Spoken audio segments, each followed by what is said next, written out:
अस्सलाम वालेकुम viewers. Inside knowledge में जो टॉपिक मैं आज डिस्कस करने जा रही हूँ वह है यूरिनरी ट्रैक्ट इन्फेक्शन यानी पेशाब की नाली का इन्फेक्शन।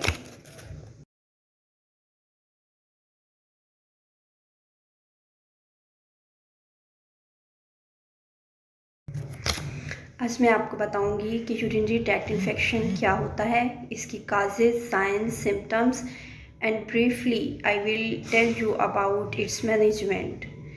और जो मेरी अपकमिंग वीडियो होगी उसमें इंशाल्लाह मैं आपको किडनी इन्फेक्शन के बारे में बताऊंगी। इनफैक्ट बहुत से लोगों के लिए ये सरप्राइजिंग होगा कि किडनी इन्फेक्शन और यूरिनरी ट्रैक्ट इन्फेक्शन दो अलग चीज़ें हैं।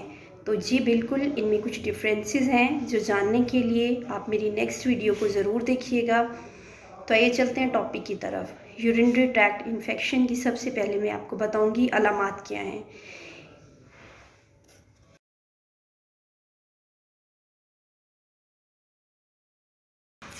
नंबर फर्स्ट पर आता है पेशाब का रुक रुक कर आना। नंबर सेकंड, पेशाब जलन के साथ आता है। नंबर थ्री, जब आप यूरिन को पास आउट कर लेते हो उसके बाद भी आपको पेशाब की हाजत महसूस होती है। नंबर फोर, जो आपकी यूरिन को रोकने की कैपेसिटी होती है वो आहिस्ता आहिस्ता ख़त्म हो जाती है। नंबर फाइव, आप किसी भी पब्लिक ट्रांसपोर्ट पर सफ़र नहीं कर सकते, या अगर आप वर्किंग पर्सन हैं तो आप अपनी ड्यूटी को प्रॉपर सरअंजाम नहीं दे सकते। इसके अलावा भी कुछ वजूहात होती हैं जो सिर्फ डॉक्टर्स को पढ़ाई जाती हैं, उनका एक लेमैन से कोई ताल्लुक़ नहीं होता।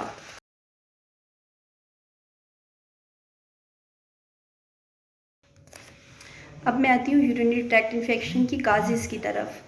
बहुत से लोग क्वेश्चन करते हैं कि यूरिनरी ट्रैक्ट इन्फेक्शन आखिर होता क्यों है। तो इसकी काजेज़ जो हैं वो मैं स्टार्ट करूँगी चाइल्डहुड से, बचपन से।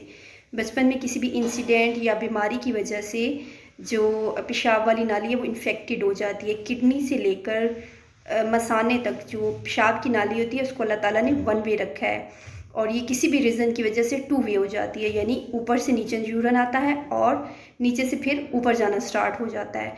तो ये एक बहुत बड़ी वजह है यूरिनरी ट्रैक्ट इन्फेक्शन की।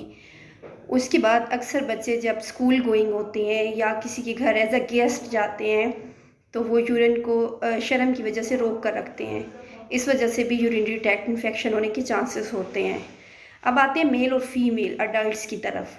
तो अडल्ट्स में मेल की निस्बत फ़ीमेल को यूरिनरी ट्रैक्ट इन्फेक्शन ज़्यादा होता है, क्योंकि उनका जो मसाना होता है वो बिल्कुल छोटा होता है साइज़ में, तो बाहर से अंदर इन्फेक्शन इजीली चला जाता है।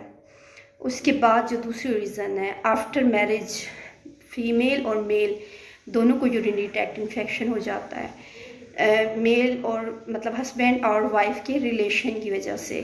तो इसमें हम पेशेंट्स को ये कहते हैं कि रिलेशन के फ़ौरन बाद वॉशरूम जाएं और एक गिलास सिंपल पानी का पिएं, जिसकी वजह से इसमें बहुत ज़्यादा कमी आ सकती है।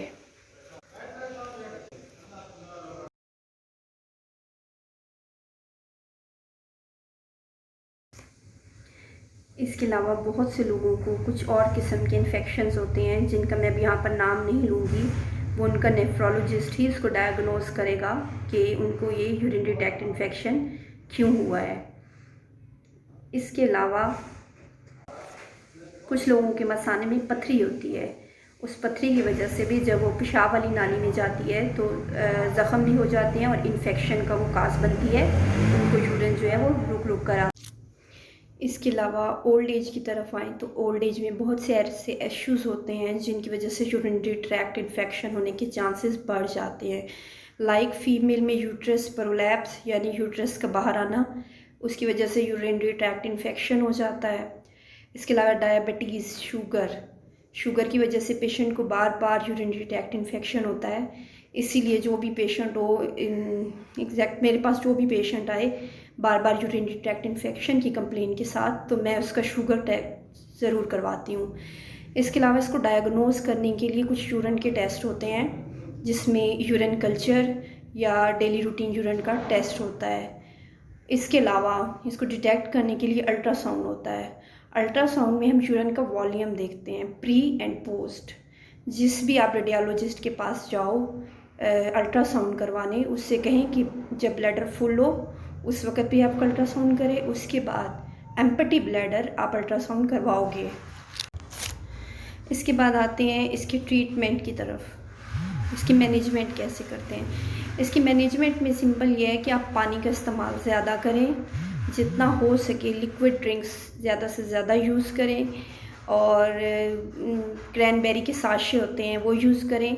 इसके अलावा कुछ एंटीबायोटिक्स होती हैं जो सिर्फ डॉक्टर ही रिकमेंड कर सकता है, पेशेंट्स का मुकम्मल चेकअप करने के बाद, वो यहाँ पर मैं आपको नहीं बता सकती। तो इसी के साथ हमारा आज का जो टॉपिक है वो इख्तिताम को पहुँचा। नेक्स्ट टॉपिक के साथ इंशाल्लाह जल्द हाजिर होंगी। अपनी दुआ में याद रखिएगा। फ़ी अमान अल्लाह।